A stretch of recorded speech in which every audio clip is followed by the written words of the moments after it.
ये हक है कि हम आह भी करते हैं तो हो जाते हैं बदनाम, वो कत्ल भी करते हैं तो चर्चा नहीं होता। मीरा रोड के वाक़े पर जिस तरीके से नीतीश नारायण राणे के बेटे का बयान आया है, आप उसको देख लें। आप उस पर क्यों नहीं केस दर्ज हुआ? FIR क्यों उस पर क्यों नहीं दर्ज की गई? पॉलिटिशियन है तो क्या हुआ?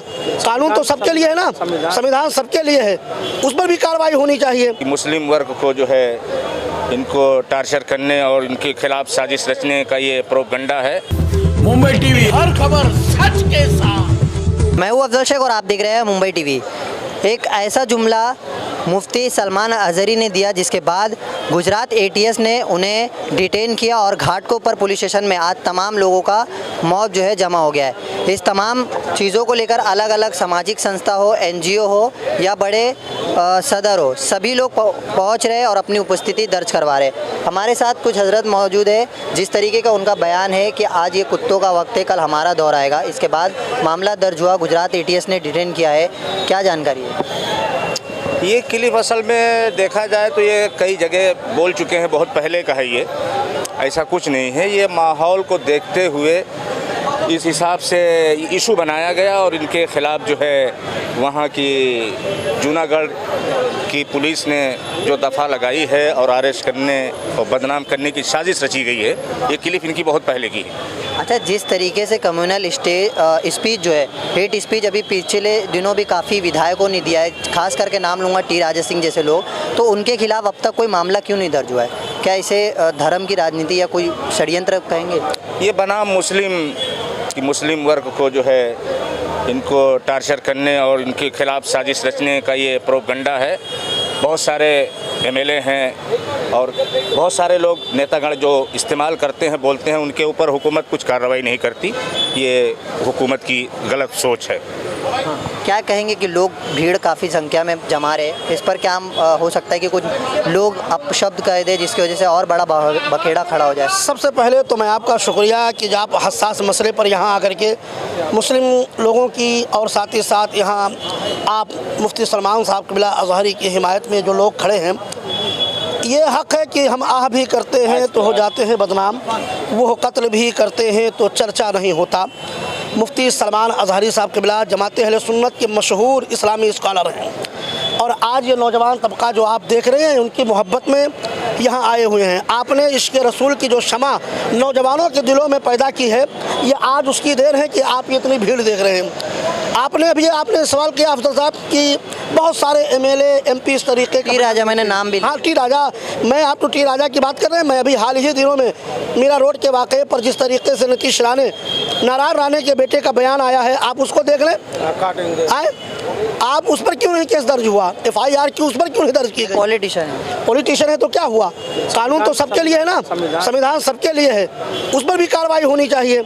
मुफ्ती साहब क़िबला के जिस बयान को लेकर के ये कुत्तों को दायर आया है, मुफ्ती साहब क़िबला ने किसी का नाम नहीं लिया है।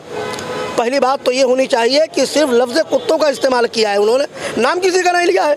फिर जो लोग इस तरीके से वावेला मचा रहे हैं, एक बड़ी आवाज़ को दबाने की कोशिश की जा रही है।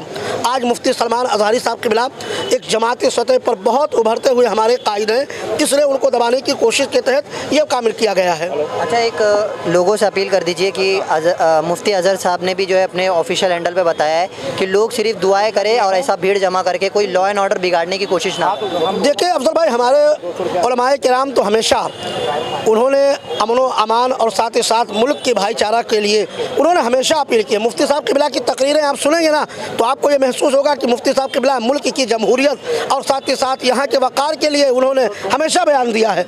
आज भी मैं कहता हूँ कि मुफ्ती साहब क़िबला ने जिस तरीके से अपने चाहने वालों को और इश्क़ रसूल में मर मिटने नौजवानों से जो पैगाम दिया है कि आप लोग अमन व सुकून बरकरार रखें, हमारे लिए दुआ करें, मुल्क के लिए दुआ करें, इसलिए मैं नौजवानों से आपके चैनल के द्वारा मैं नौजवानों से अपील करूंगा कि हमारे नौजवान इश्तियाल अंगेज़ी का मुजाहरा बिल्कुल ना करें, बिल्कुल अमन व सुकून का माहौल बना के रखें।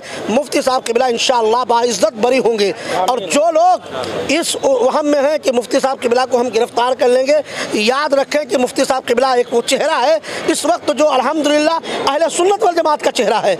इसलिए मुफ्ती साहब क़िबला की आवाज़ को अगर कोई दबाने की कोशिश करेगा तो याद रखें कि मिट गए मिटते हैं मिट जाएंगे आदा तेरे, ना मिटा है ना कभी मिटे, ना मिटा है, ना मिटेगा कभी चर्चा तेरा। मैं फिर तमामी लोगों से कहूँगा कि आप लोग ख़ास तौर पर नौजवान तबका अमन और सुकून बरकरार रखे, मुफ्ती साहब क़िबला की बाइज़्ज़त रिहाई के लिए दुआ करें। यही पैगाम हमारा भी है और साथ ही साथ उलमाए किराम ने भी यही पैगाम दिया है। इसलिए मैं आपका शुक्रिया अदा करता हूँ कि आपने मेरी आवाज़ को यहाँ तक पहुँचाने की कोशिश की है। जिस तरीके से घाटकोपर पुलिस स्टेशन के बाहर तमाम जो लोग जमा हुए हैं, सभी लोग लॉ एंड ऑर्डर मेंटेन रखे, ऐसा जो है तमाम लोगों का भी कहना है। लेकिन अब ये देखना है कि इस मामले को लेकर किस तरीके से जो आईपीसी की धारा 153B, 505 पार्ट 2 और ऐसे तमाम विभिन्न धाराएं के तहत जो एटीएस ने यहाँ पर आकर के डिटेन किया है, वो तमाम मामलात को लेकर किस तरीके से वो बाइज्जत बरी होते हैं। मुफ्ती साहब का जो बयान को वायरल कर रहे हैं, मुफ्ती साहब का कहना है कि ये तो बस एक पोएम पढ़ रहे थे, जो पोएम है तुम्हारा वक्त था हमारा दौर आएगा बोल के, वो वाली पोएम इन्होंने पढ़ी। साथ ही साथ इनका कहना है कि कुछ भी बोलने से पहले इनके बयान को पूरा सुनिए।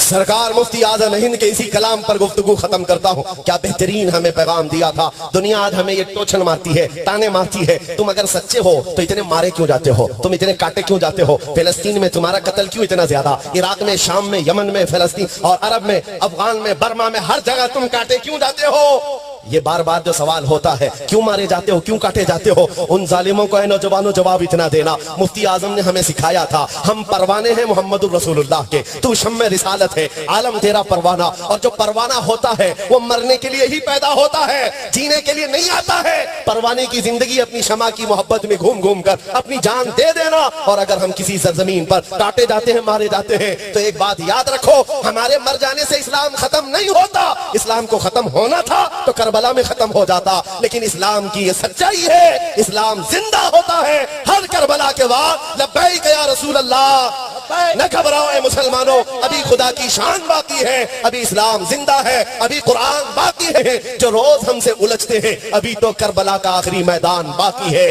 कुछ देर की खामोशी है, फिर शोर आएगा। आज कुत्तों का वक्त है, कल हमारा दौर आएगा।